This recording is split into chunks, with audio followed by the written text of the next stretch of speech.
have to.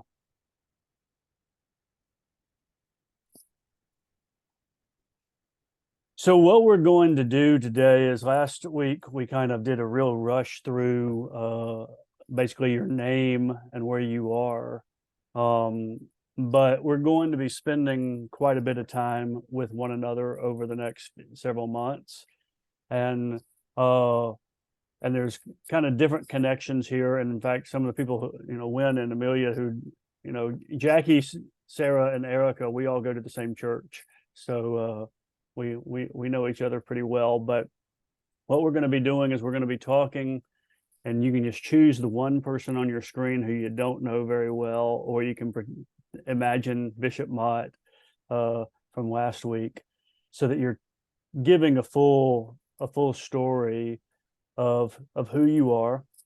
But we kind of want to know, a little bit about you. And this is where last week we tried to limit it to about 80 seconds. This week we're, take 6-8 minutes, whatever it takes to tell us about yourself.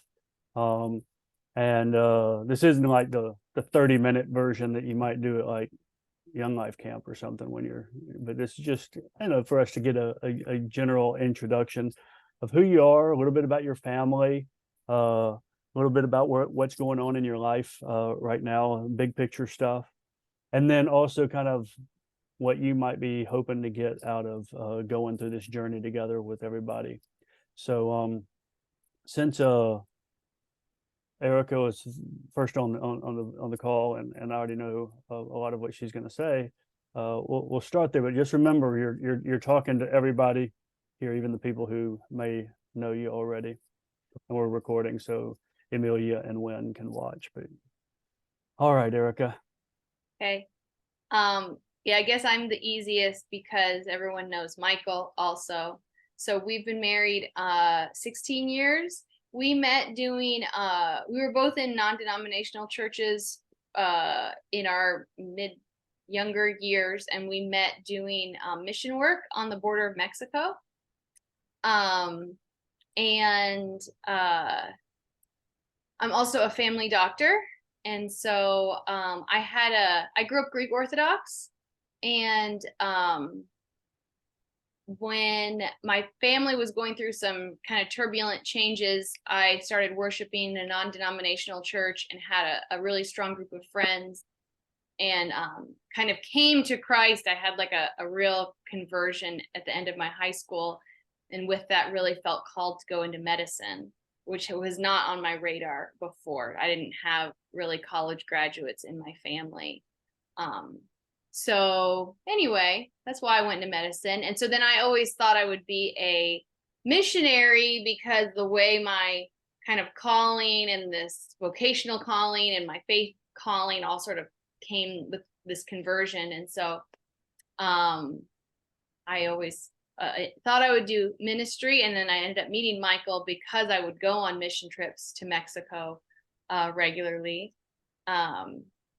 So it's a little bit of our background. So I'm from Ohio, he's from Georgia, and we've lived in Texas. He had been in Texas when we met, and I ended up moving here to go to medical school because I wanted to be close to Mexico.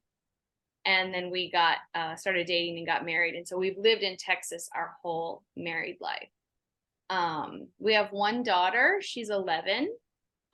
She goes to the Trinity School, which our ministry runs, and Sarah's the director of that school. And so we've run Trinity on the Border now for a ministry on the South Texas and Mexico border here, an Anglican ministry, doing outreach to the vulnerable. And we also have a chapel and our school. We've been here for about 8 years. And so my week has changed over each year a little bit, but I have kind of a schedule that's split up. One day I do a free clinic. One day I go to an immigration shelter. I'm also doing a lot of hospitality and just kind of homemaking stuff, running around with my daughter to different activities. So my schedule is sort of flexible, but also like all kind of wearing a lot of different hats during the week. Um, and what I think for me personally, the journey I've been on the last couple years has really been an effort at sort of slowing down. Um, the pace that I was raised in, though not especially productive, was very like kind of agitated, and so sort of going at a rapid fire sort of just fly by the seat of your pants, almost like just get things done to get things done, was sort of the pace I was accustomed to. And so I feel like the Lord has really showed me that that is not healthy for me or for my family. And so I really cut back on what I'm doing and kind of expectations, and then trying to figure out some rhythms and patterns for my own life that are more reflective and peaceful, and allow for more space for God for me to be aware of God interacting with me. And so I also, and as a family doctor, I am always exploring ways to share kind of what I'm learning with my patients, or in whatever setting. But over the next few years, it is something that I'm interested in doing, is maybe starting some kind of wellness practice where I can share some of these things in a more formal way with patients. So that's something else I'm trying to get out of this course, as far as like interacting with the material with other people. Awesome. Anybody have any questions for Erica? Sure. I'm curious, as far as your wellness practice, were you in your mind, were you thinking that would also include then spiritual health? Is that what I? Yeah, I mean, I've done some training in like functional medicine and integrative medicine, but I've always the I'm not really very like determined career wise. I've always been more ministry focused, and so the main question in medicine, and I'm like a general practitioner, right? So it's very different from like Jackie's husband, who's an eye surgeon. Like we're doing some of the same things, but kind of different things. Like most people who are coming to me with things, it really is more of like mental and emotional and spiritual, because something they're doing is causing their own problem because of their habits, or they're dealing with something chronic that really has more to do with, you know, how they're coping with it versus you know, whether we can cure it or not. So yes, I've always pondered, what does a truly Christian healthcare practice look like? I think in our school we follow a Christian philosophy, where the lady who wrote the philosophy was Anglican, and she started with the gospel, and then she looked at children and she looked at how they learn, and she said, what does it look like to teach with this at the center? And so I feel like in medicine I still haven't really seen that. It's always been something in my mind to question, is what does it look like, especially from like more of a wellness approach, to really be holistic, not just like use herbs or a massage or something, but really look at a person as a whole person, and address the needs, which I think are more, or not more, but as much, you know, spiritual and then like emotional and mental as it is physical. So yeah.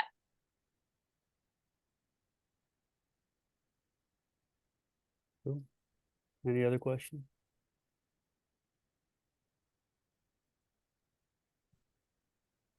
Erica, what is your favorite movie?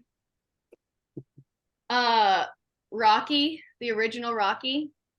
I did not know that about you. Okay. The second is the 6 Hour Pride and Prejudice miniseries. So kind of different. Yeah, just a little bit. Cool. All right, Lay. Why don't we have you go next? You're about yourself, your family, life going on right now, and what you hope to get out of this time together. Okay. This is like the hardest question for me, you guys. So I'll try to rein in all the thoughts in my head. Okay. Raised in a Christian home, but emotionally toxic. And so it was very confusing. And I often I often thank God that he still got through to me and that I didn't wander too far off as I could have in life. But it really influences um, my mindset and my health and my desire for health, including emotional health and spiritual health and ministry health. And then met Ben early on in college. Ben's my husband. And we served in ministry together in the Assembly of God denomination.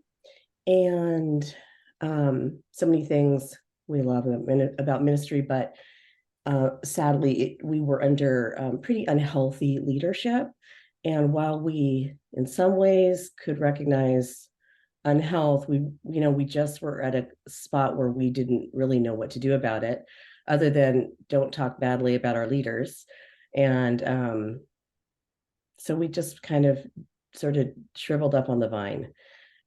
So after about 15 years and sort of halfway through our kids' childhood, we had 3 kids.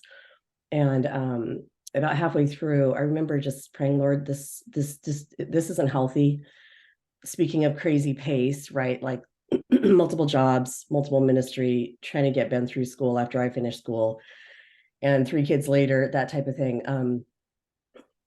We just really sought God on, you must have something different because this doesn't feel healthy and this is not sustainable. So that led to resigning and selling our home. And I had been praying for a sabbatical. And so we borrowed my aunt's trailer. We were homeschooling at the time. And so we took our kids on like a 23 state kind of trip and really prayed about the next part of our life and kind of developed sort of a profile of, I remember asking God, Lord, do we look for a healthy church or do we look for where our family can be healthy? And I really felt like God said, go where your family can be healthy, because out of a healthy family will come a healthy ministry. And so we developed this profile and really prayed about it and ended up in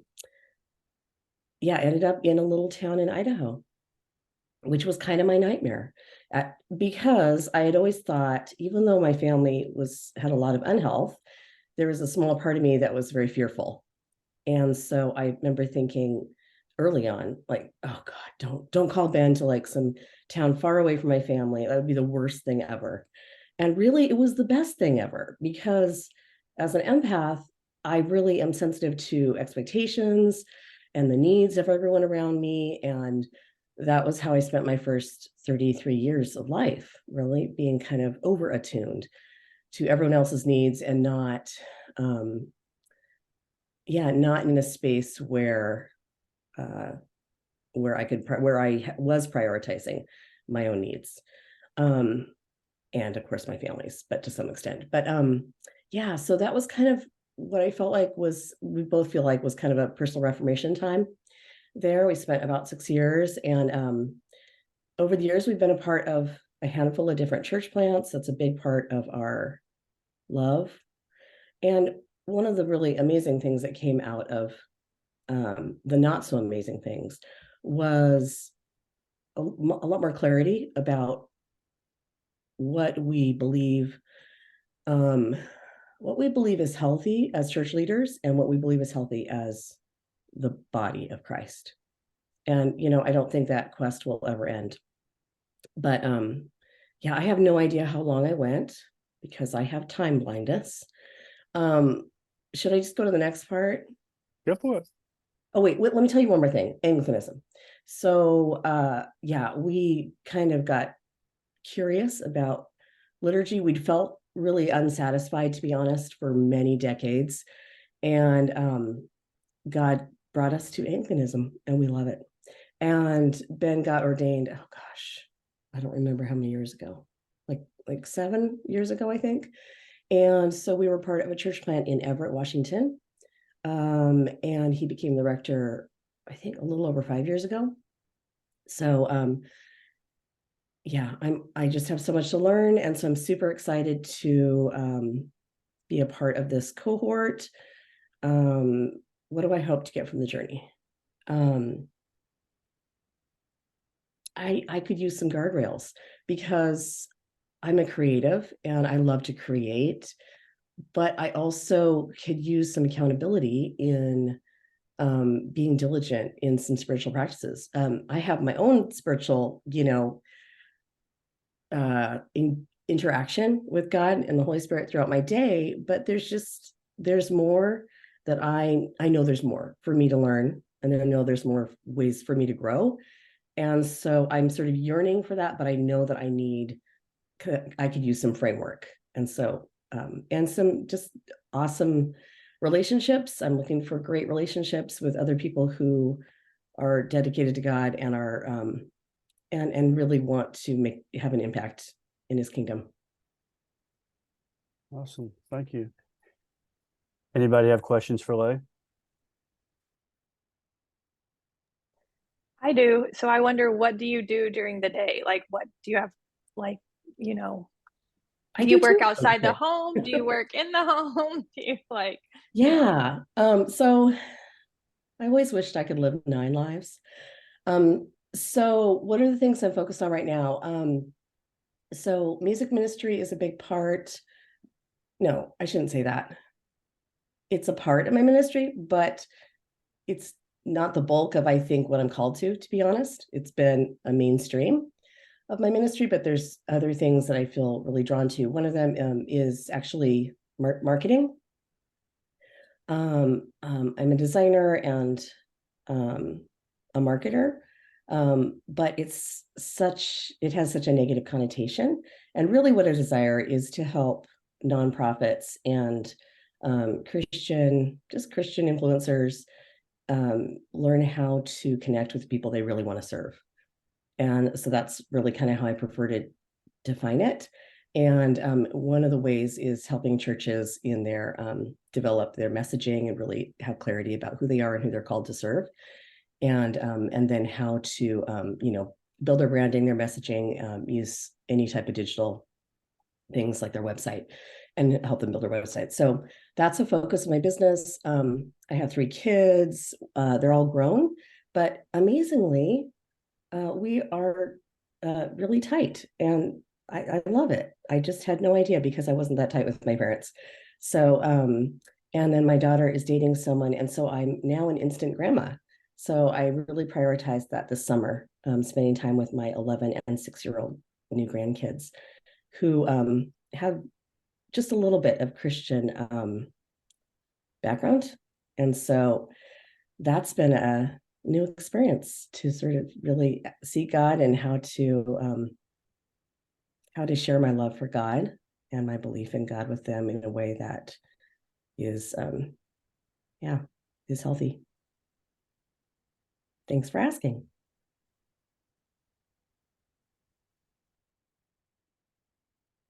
Anyone else have a question for Lay? Lay, what is your favorite movie? I knew you were going to ask that. And I was like, don't ask me that.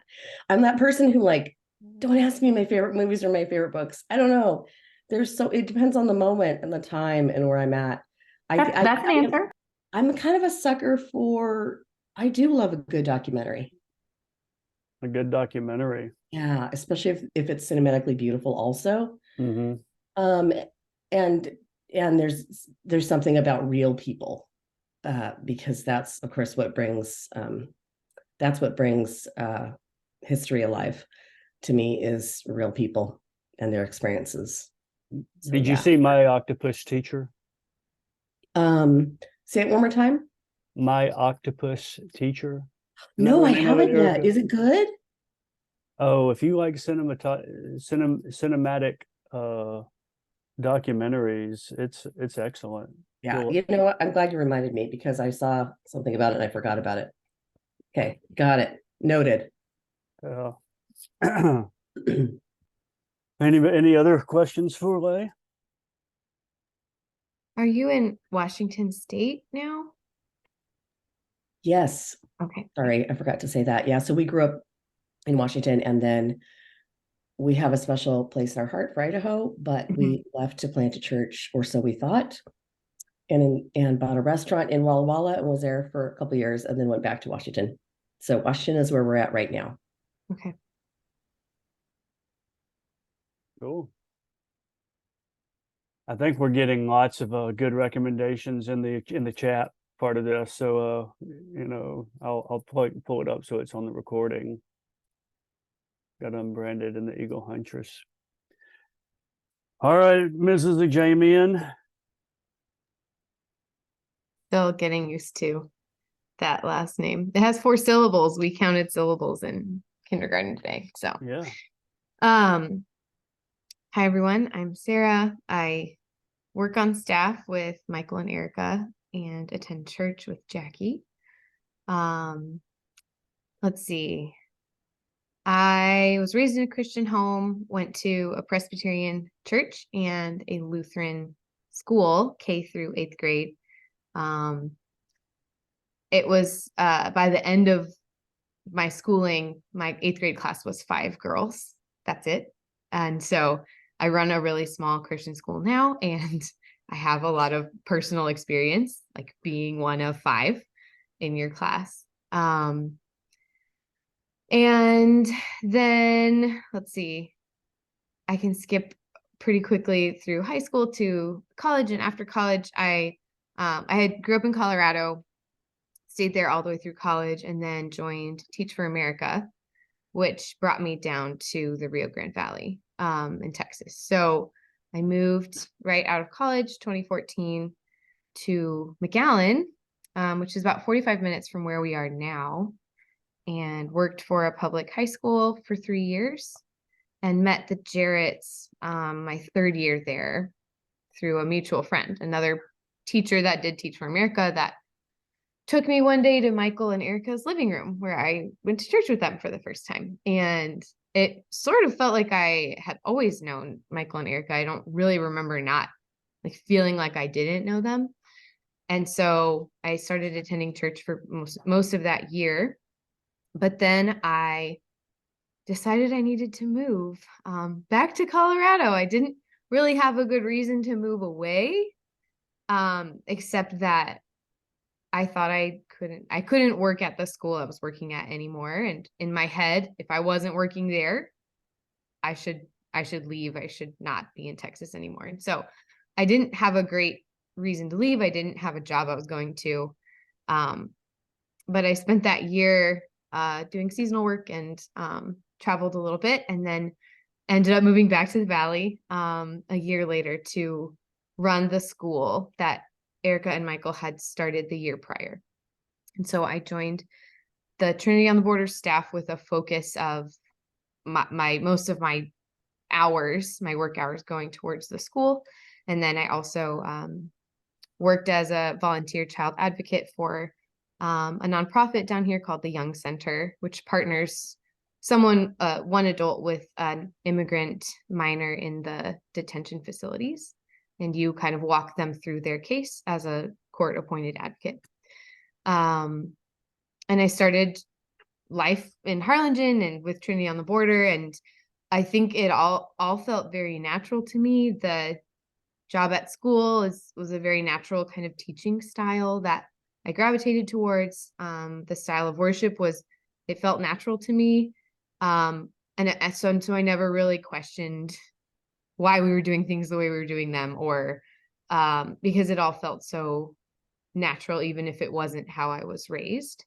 And so if I skip ahead to why I'm joining this cohort, I think as I thought about it, there's just a lot of things that I do that I don't know if I have an explanation for. And so it's kind of going back and looking at why I'm doing things the way I'm doing them, or why, like how I've been formed over the last 6 or 7 years, kind of pausing and reflecting back on how I've been formed, because I think I was kind of like, yes, okay, yeah, cool, let's do it that way. Okay, the liturgy like that. Okay, morning prayer like this. And I've been spending so much time working with kids and forming them in this same in the liturgy, in morning prayer, that I sometimes don't have time to pause and really reflect on how much I've changed since I moved to Harlingen 6 years ago.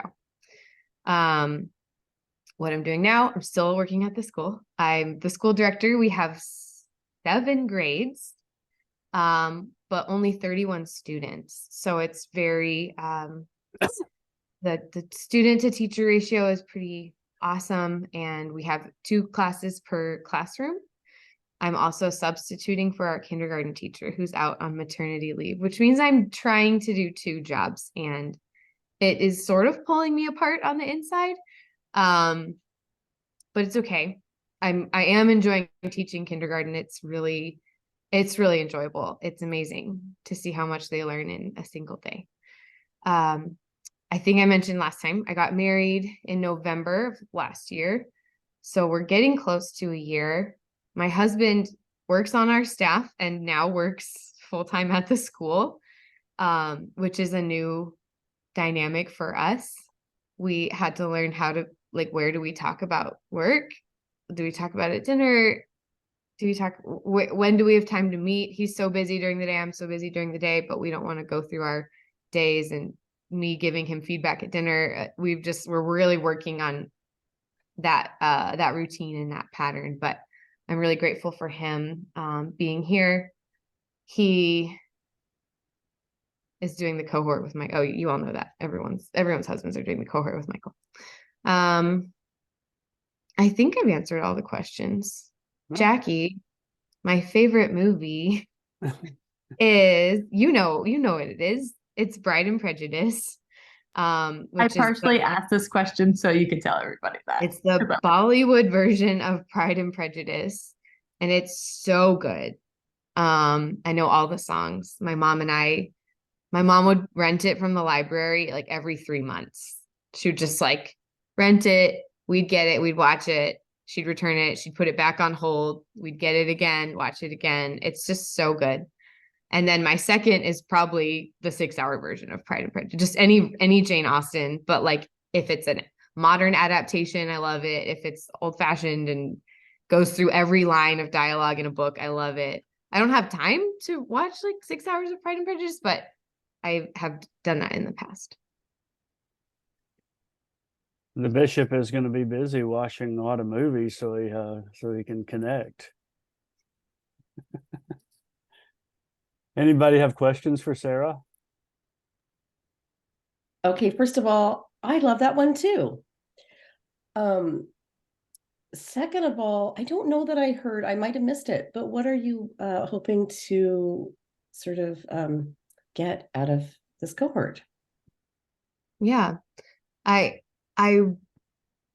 want to reflect on a lot of the either spiritual practices or just distinctives of Anglicanism that I think I've absorbed over the past 6 years working with the mission, but never really asked, like, why do we do it this way? Or what's the purpose behind this? Or what's the historical context? And just want to have more of a, like, less of more of a feeling and maybe a little bit more knowledge behind it. I did a catechism class. Actually, it was a catechesis class where you learn about teaching the catechism, but I probably should have taken a catechism class. Like, I think I jumped a step ahead and then I got engaged. And so after that, and it was an online class and it was with a group of Anglicans from California. And so I didn't know any of them personally. They were great people, really caring, really kind. But I was like, I'm planning a wedding. I'm really busy. I don't really want to teach catechism, maybe ever. I mean, I will if that's what I am called to, but I don't really want to do it now. And so I kind of petered off and I never technically finished the course. And so maybe this is more of what I kind of needed. and then an actual catechism class, not a catechesis class. Cool. Any other questions for Sarah? All right. Well, then, Stephanie, you're next on my screen.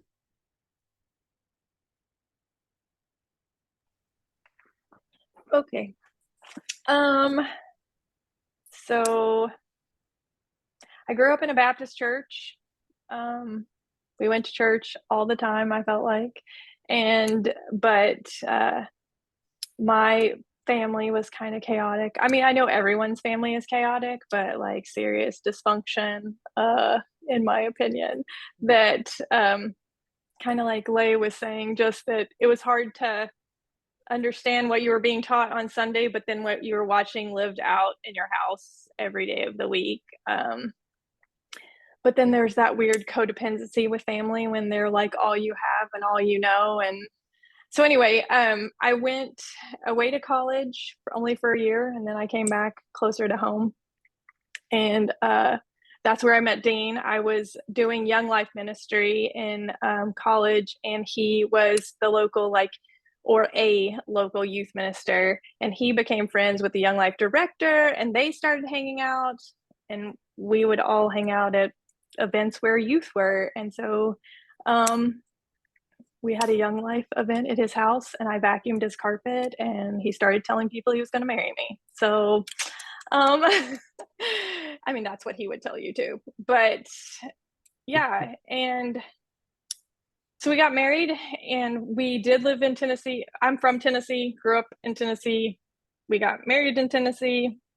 And then shortly after that, we switched churches, or moved, like he was called to a different church in Charlotte, North Carolina. And like that was an eye-opening experience, going from, well, a Baptist church to like a non-denominational Christian church is where he was, and I mean has been, or we have been for the past 26 years.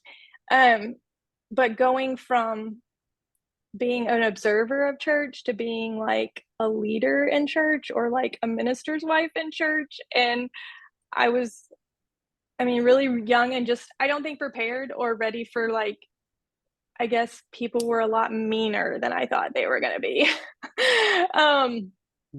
And then the church that we went to kind of, had its own dysfunction, and like ended up splitting while I was like 8 months pregnant with our first child. And we stayed there until they were, and there were only two ministers. So Dean and the other guy who like got kicked out basically. And so I think Dean was on a mission trip to Mexico when it happened too, it was crazy. But anyway, like we stayed there until they found somebody else. And then we moved to a different part of North Carolina and did a church plant for, I don't know, 5 years, I think, until he was like, he met a lot of people. He did ministry all the time down in Mexico with Crossroads Missions. And he would meet people from all these churches who would come in. And so a church in Indiana offered him a job, and we moved to Indiana. All our kids were born in North Carolina, but they were small when we moved to Indiana. And we were in Indiana for 8 years at a church there, and it was absolutely wonderful and great. And our kids, went through all of elementary school and stuff. And then in 2013, we moved to Tennessee because my dad offered me a job, kind of, sort of. I say I was the only person willing to take the job, or other people had already tried and kind of left. So my dad has owned a company for, I don't know, years, 44 years or something. And so we moved to Tennessee for me to learn the business and take over the company. And when we got here, he said I couldn't do that. And so it was like big and chaotic, and my parents got divorced the year we moved here. And I just felt like all the things I thought were going to happen when we moved here, like it was just awful, basically.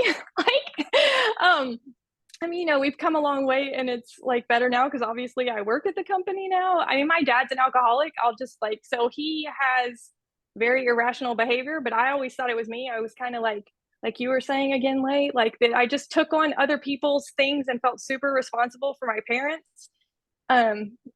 and like wanted to like hold everybody together, I guess, kind of sort of, but that's like not at all like I guess what God wanted, because my story was that I felt like once I got here and I was thinking family, it all basically disintegrated. Any relationship, like they all kind of just like broke apart. But then what that caused me to do was like super, and I mean, like obviously, like been a Christian this whole time, but just felt like I was crazy or there was something wrong with me, or I didn't know how, like what the answer was, but there had to be an answer. And I was praying and studying, and why wasn't it working out better? So I was listening to a book, and it was Brene Brown's Rising Strong, and I really wanted to rise strong.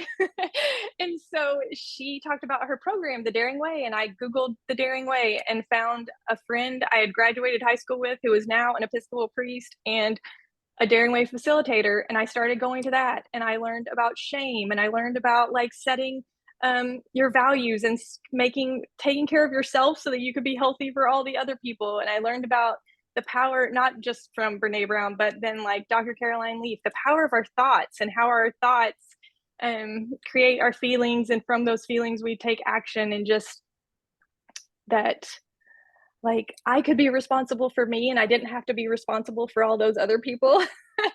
And it just like I just felt like God started, as I like cried out to him, he just kept giving me thing after thing after thing that kind of helped me figure out how to live better than I was living, and be like show up in love and joy and peace, and really believe that his love for me, when it didn't always feel like loved, or I didn't always feel loved.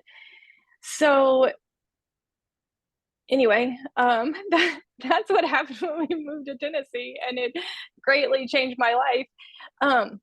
And then, like I said, or I don't know if I told you guys this, but I went on a quiet retreat last year in October, and that was the first time I'd ever experienced like Anglicanism or done the liturgy and all of that. But I was, at the same time, there were these crazy things happening at our current church, just with some leadership issues, and things just didn't feel right. And I kept asking questions and wasn't getting answers. And I really wanted Dean to take a sabbatical, but instead, since he was not going to do that, or they weren't going to let him, I decided to take a sabbatical from the church. And so I started visiting a local Anglican church in our town, and just found it so refreshing. Like just, yeah, like so refreshing that I applied to go and be in this other class that they're on, that the church offers, about being a spiritual director. So I feel like God keeps calling, like I keep trying these things and doing different stuff, but I have no idea what I'm going to do with it. And I just hope like somehow it's helping with my leadership and my company and all my employees, or like I'm being more loving and kind. But at the same time, I feel like there's something else God's doing, like whether it's with this other class I'm in or this cohort here, that's just like, I don't know what he's going to do with it all, but I just like learning. So I'm like, just give it all to me. Amen. Oh, and my favorite movie is The Big Year with Owen Wilson and Steve Martin. That's like my favorite movie. Yeah. Any question? Just to tie in a loop here for Jackie and for Sarah, that the program that Stephanie's about to start is the one that Stacy just finished. Yeah. And Stacy was going up to Stephanie's new church to do the program. So, Yes. Any questions for Stephanie? Okay, so just to clarify, first of all, I have to say this. Thank you for being vulnerable. Oh, I mean, I'm just crazy honest. I love it. I love it. I love it, love it, love it. Also, I'm curious, did you say that you actually joined the spiritual director program, or are you just looking into it? Oh no, I was accepted into the program. It got delayed, which is a kind of a blessing, like, because it was supposed to start in August of this year. And so we would already have been doing stuff now, but the the priest in charge had COVID the weekend of, just recently, that weekend. So he canceled it. So now he's postponed the start till November. So I was like, okay, I can start this other class and just do it until the next one starts in November. Yeah. I mean, I'll keep doing this one too. Hopefully I'll just figure it all out. That's okay. My kids are all grown now. 2 of them live on their own. One still lives with us and goes to college, but yeah, I have more time to do these kind of things. So Yeah. Well, great. was- Go I was ahead. just going to appreciate your living into this lifelong learner, like you mentioning, and like you were seeking it and God's providing it, but you also joined and accepted and jumped into all these classes. And I feel like you could teach me a lot if we just sat down and had coffee. well, thank you. I'm trying to get them to come down here more often, so maybe you can have that cup of coffee after you get kindergarten off your plate. And Jacqueline,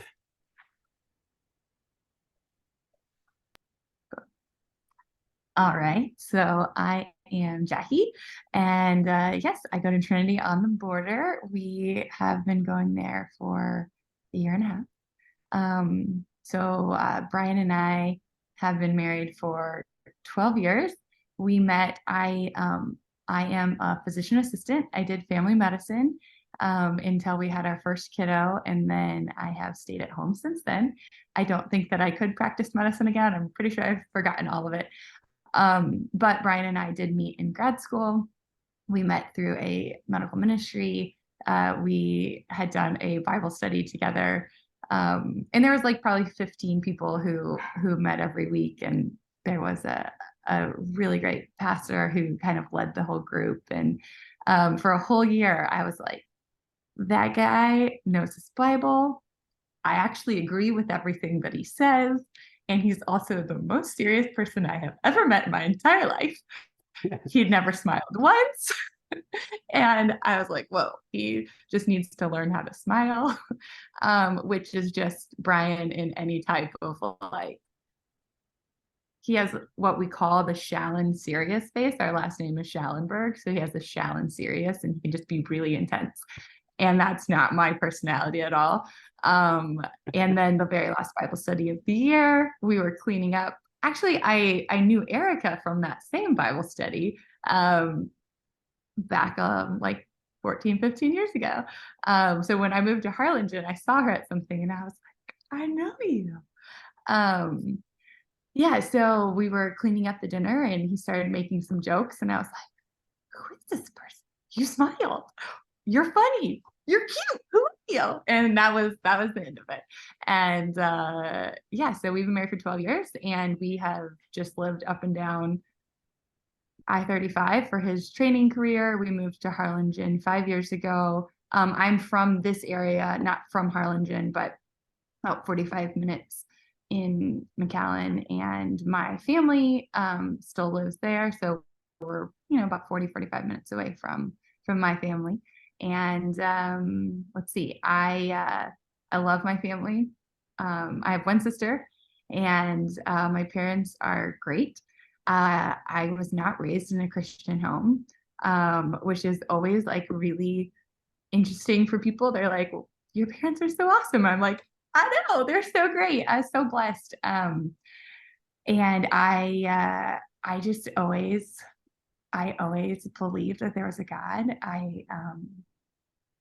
I always like sought after God. My parents will tell stories that like when I was 3, they'd walk into a room, I was praying and they were like, this child is so weird. Like, what's going on?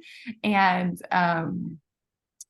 yeah, and it's just one of those stories where you just see God's hand in your life every step of the journey. Yeah, so I kind of had a conversion experience when I was 17 and really just believed that Jesus was the Lord of my life. And I love the Bible. I've always loved the Bible. I didn't know that the Bible was like something that people were like intimidated by, because when I first became a believer, the pastor was like, you should read your Bible. Just start at the beginning and read. And I was like, great, I'm going to do that. I bought a pink Bible, and I didn't know that there was more than one translation of the Bible. I knew absolutely nothing. And I was like, I'm just going to start on the first page. And I just continued to read it over and over again. And I just love it. And that love of the Bible has been so interesting, of how it's kind of shaped my heart, because when I first became a believer and I just read the Bible by myself with the help of the Holy Spirit, there was so much joy in my pursuit of Christ, so much just joy in my salvation. And then I kind of talked about this a little bit last week, but I slowly began to lose that joy in Christ. And a lot of it was through going to church and through doing kind of like these formal Bible studies, which it was really funny. Michael was interested to know that he didn't know that like people like did written Bible studies. But yeah, they're a really, really big thing in the evangelical non-denominational community. And so, like where it's like the whole church and there's like women, you break into small groups and there's like a teacher. Anyway, so through that, I just really discovered of myself that in the Gospel of John, chapter 5, Jesus is talking to the Pharisees, and he says, you are looking at the scriptures because you think that in them you have life, but these are testifying to me. In me you have life. And I feel like for a decade of my Christian walk, Jesus could have been telling me that, like, Jackie, you think that in this book you have life, like you're missing the point here. It's pointing to Christ as life. And I kind of had this big crossroads moment almost 2 years ago now. And I actually, like, it was the middle of like the big worship, lights and everything, singing praise songs at my non-denominational church. And I was just so overwhelmed and overstimulated. And I was just like, God, where are you? Where are you? Where's the presence that I felt so fully when I was 17 that I don't feel anymore? And I just kind of walked out of the church service, and I went to a park with my Bible and sat there and cried and prayed and read my Bible for a long time, until God just really spoke over me that he was there, and that he was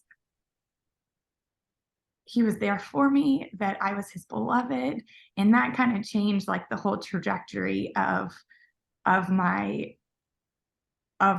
where I was headed spiritually. Like I was headed to this continual death of feeling like I was a failure with God all the time. And then it changed to, you're beloved. And that's kind of the journey that I've been on for the past 2 years. So I cry a lot. And if you cry, I'll cry. Yeah, so we stumbled into Trinity on the Border by accident, and every part of it,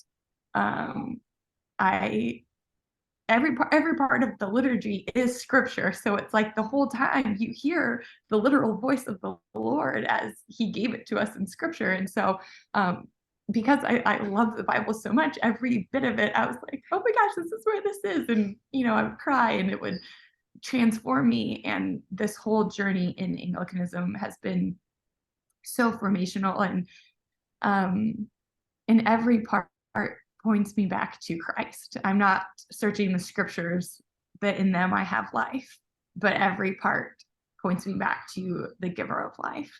So anyway, I'm in this class because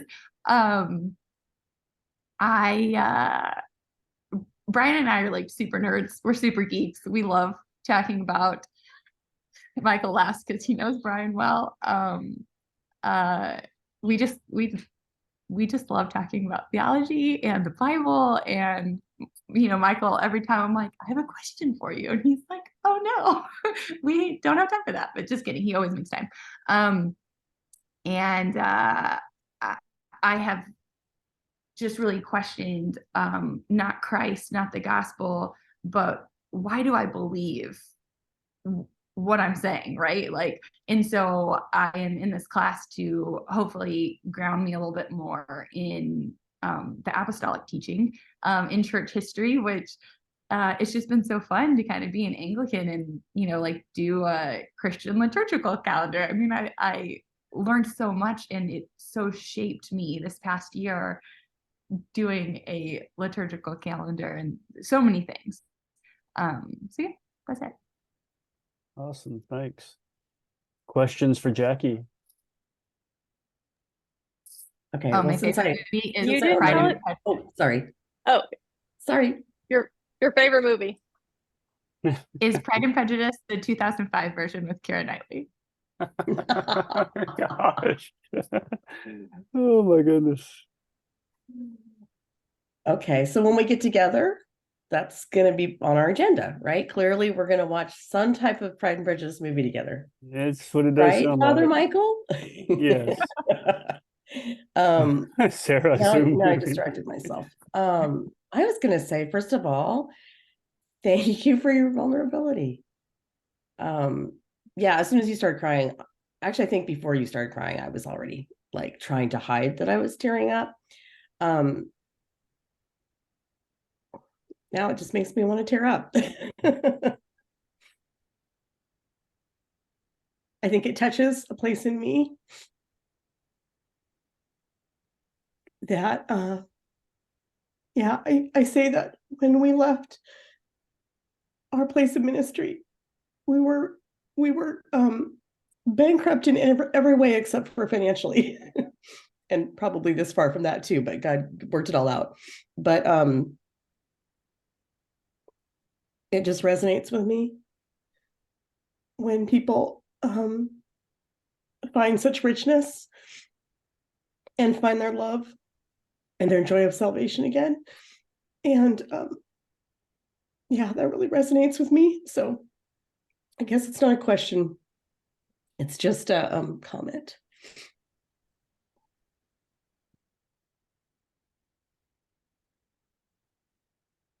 I really love that everybody talked about like calming down in their life. We joke frequently in my household that Michael's always like, okay, Jackie, slow, and then slower, and then slower, because it's not my pace.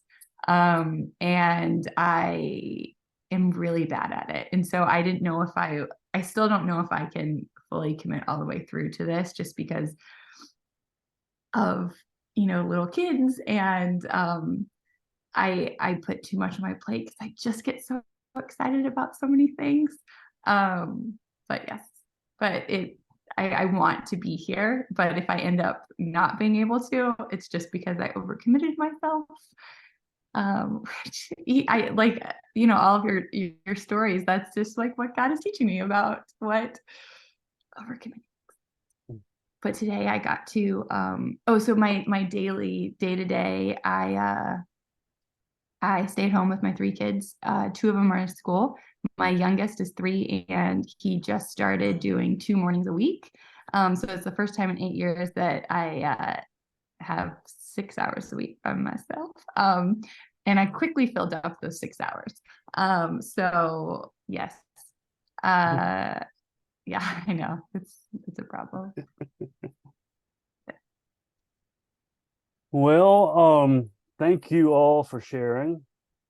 We next week I'll share a little bit. We'll have Wynn share a little bit, and we'll hear from Amelia as well. You will notice that sort of our pace through this is kind of guided by our participation, and we don't have we have an order of conversations that we want to have, but we're not trying to force them into a calendar, so that as things need to happen, we can take the time to spend with each person and whatever the conversation leads. So So yeah, so next week we'll hear from Wynn and me and Amelia. Meanwhile, this book For the Life of the World, all of you should have a copy in your house somewhere. And you can buy your own if you want to do that. We will be kind of moving from this kind of get to know you aspect into that next, discussing the first chapter of For the Life of the World, the first section of the first chapter. So that book is something that you can kind of read a lot, and you'll get something new out of it every time. It's really deep. Sometimes it's even too deep for some people to even get into it the first time, and you kind of have to have someone like the bishop kind of help walk you through the water a little bit the first time, because it's talking about a lot of stuff.